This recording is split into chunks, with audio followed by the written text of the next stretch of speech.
about that. It's your house.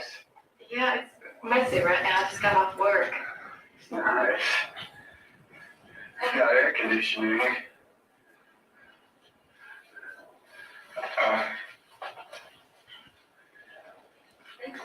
I ate some.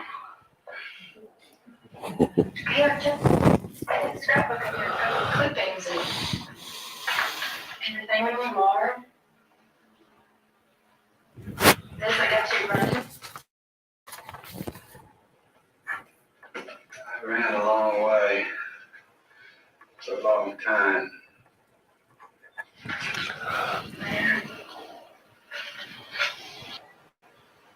Listen, Forrest, I don't want to say this.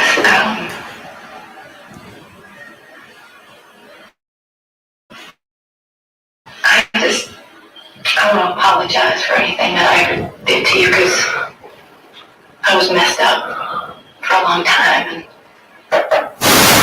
you know, hey, hi. Thank you. This is my friend from Alabama. How'd you do? Listen, next week my schedule changes, so I'll be able to do things. No problem. Gotta go, Jim. Okay. Thanks. This is my friend. Let's get down here. Can we say hi to him? Hello, Mr. Trump. Hello.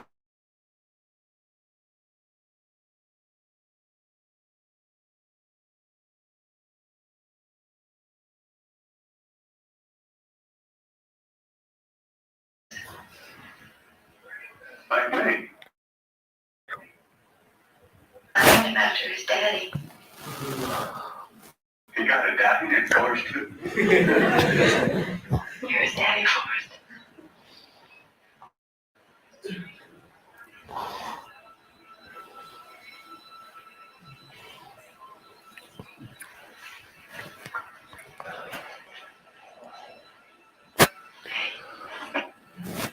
Forrest, look at me. Look at me, Forrest.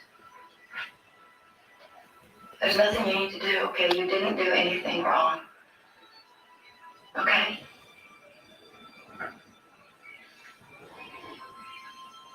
Isn't that beautiful? It's the most beautiful thing I've ever seen. But is he smart? He's very smart. He's one of the smartest in his class.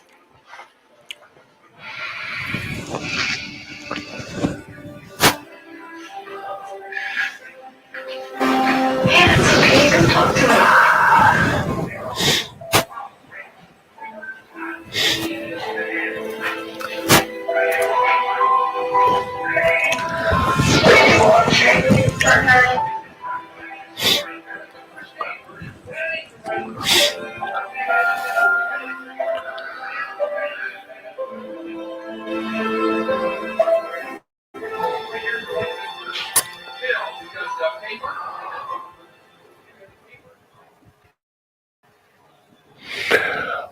Okay.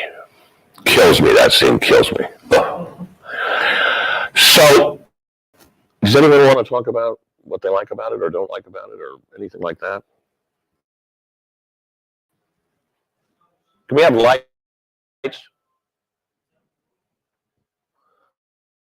Okay. Nobody does. Okay. Well, then I will. Anyway, you know, who has a child here? Well, if you're a parent, you do worry about the sins of the father being passed on. In this case, he's worried about he being retarded being passed on to his son. That's his concern. And of course, he's reassured. But that gives it a lot of power because that is something that parents worry about in their children, that the afflictions of the parents become afflictions of the son, which is quite common, quite common. But that sort of enhances the power of it. But I mean, what really makes this scene work, honestly, is the surprise. You know, like we are right with. I mean, first of all, what a performances. Whew. But it's surprising. You know, you're constantly being surprised by this scene. You know, oh, Well, I mean, there's one big surprise, which is that this is his son. But it's kind of like there's a lot of interesting stuff here. There's an expression called use exposition as ammunition. In other words, you can't just feed us information.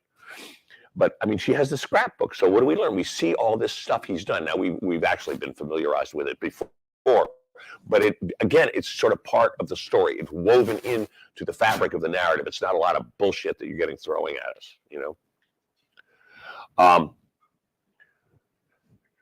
Who liked that scene? Okay, then. Okay, good.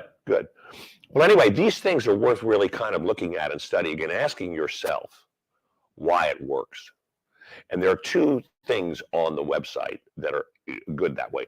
There's a scene book, which are scenes from movies that say where you are in the movie and the scene. And what I recommend doing if you're interested is read those scenes and say, why does this work? What happens? Who wants what? There's a lot of different questions that people talk about film scenes, why they work and why they don't. But I mean, the best way to learn about how to write scenes is to read scenes and think about why you like them and how they work, and then do that and combine that with writing scenes yourself. There you are. All right, I'm going to look at one more scene. Who has seen Kramer versus Kramer? Okay. It's not a terribly well-known film. It was one of the first times the world saw Meryl Streep. Okay, here's what we have. We have a hardworking father in Dustin Hoffman, whose wife discovers that she is gay and leaves him. And this is the morning after the wife has left. Okay? And what I think is worth observing here is people. Do you know what on the nose means? On the nose. On the nose means you say exactly what you think, exactly what you want. Nobody in life, it ain't like that. Something's too on the nose. If the writing's too on the nose, it's just too. It doesn't have any subtlety or delicacy or anything like that. So a lot of people speak in what's known as subtext. They're not talking about what's really going on, but then scenes descend into what's really going on. But at first, it's like, how's the weather? Da, da, da, da, da, da. Oh, how nice to meet you, this and that. And these things, so this is a scene that's largely subtext. In other words, so it's on the nose is a very good expression. If people say things, oh God, there's a movie in this festival that's on the nose. Oh, good God, it's about Kazakhstan. Anyway, I'm not going to go into it, but anyway, there's a lot of them on the nose. All right, now this is Kramer versus Kramer. We are in the morning. Mom has left. Boom.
should work now. You think so? All right. What happened? The internet stopped for a second. It stopped for a second. All right. Hold on. Sorry, people. We'll get this.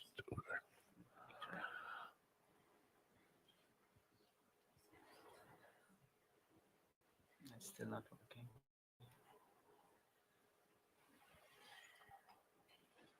All right. Well, then I'll do something else. I mean, all right. Well, let's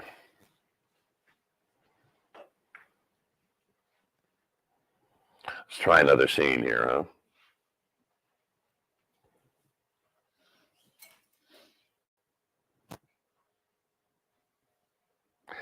Has anybody seen The Graduate?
There is montage,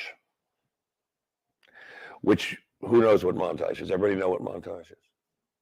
It's cutting together of things, but there's a lot of different reasons or ways that it's used. So I'm going to show you a montage that a few different types of montage, and then we'll sort of talk about this is a tool that you can use as writers, and when do you use it, and why do you use it? But generally, you use it to suggest relationships between images that might not otherwise exist, and also to compress time. You know, to show how time, and to also juxtapose events. All right, here's one, which is essentially telling a story in a very brief period of time. Okay. Okay, here we go.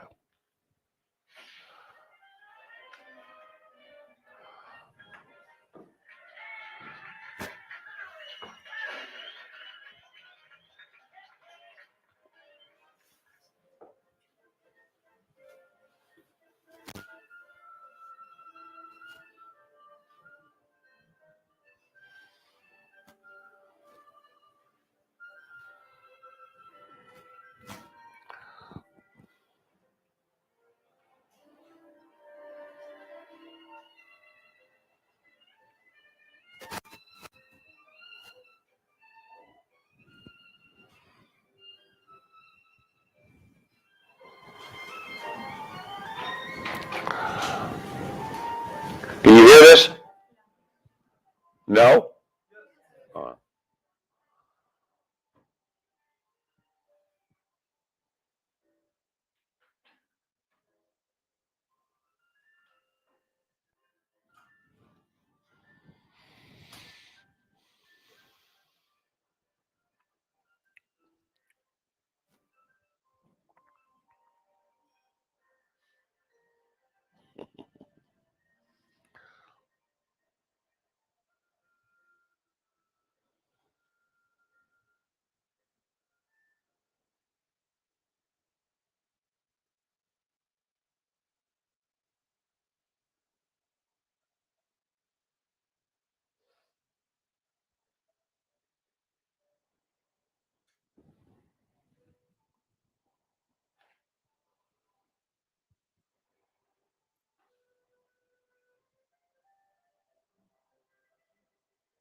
Okay, can we have the lights?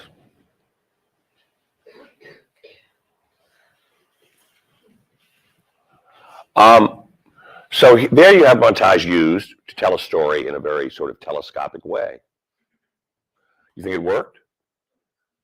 Yeah, I think it's really good. It's deceptive because it's an animation, and you always think animation's cute and funny and for children, but it's kind of tragic. I mean, the woman had a miscarriage. She dies, before he. I find it, kind of sad, but beautifully rendered in this kind of like sort of tragic comic way. It's not just ha ha ha, but it's I don't know. I think it's kind of brilliant, but it's not uncommon to do this at the beginning of films. There's several different directors. One, Sidney Pollack, discovered that at the beginning of films you don't have to worry about narrative. You just can tell sort of, you can use vignettes and tell the story. And what he was able to do, and I'll show you this after the break, what he was able to do was to, get on some of these movies, he sort of got like, so that you had sort of like almost a novelistic, like a literary knowledge of the characters before the action began. And it's very successful, and it uses montage and vignette. And it's a very interesting sort of technique to consider if you're dealing with, with certain kinds of subjects. Any other thoughts about this? Yes? I find it fascinating how, like, you can see that the more dramatic the story becomes, the less shiny colors we see. Excuse me? In the animation you just saw, I find it fascinating how the more dramatic the story becomes, the less colors we see. The less color. The less shiny colors. Good. Yep. And the thing is that there's also the contrast between the animation, the cuteness of the animation, and the story, which is something that I think it's Disney who did that, right?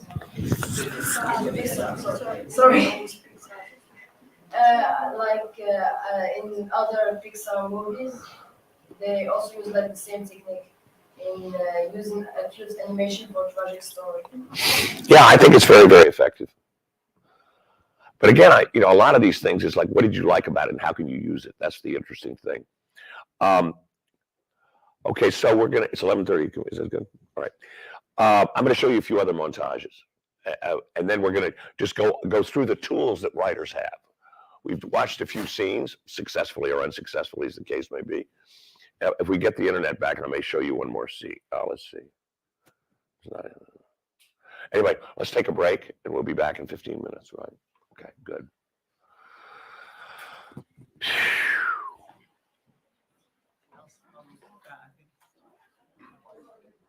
Seems like it's back now. Does this just happen in Morocco? Does this happen like this? No, it just happened here, but I think it won't happen again.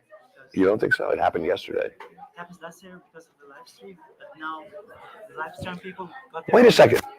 Are these people, are they filming this? I mean, they showed up at 11 o'clock.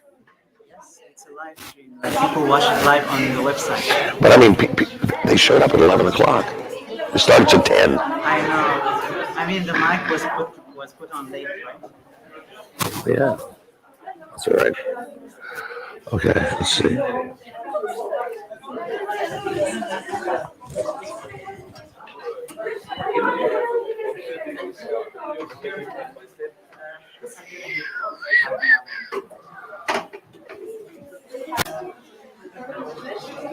Okay, there we are.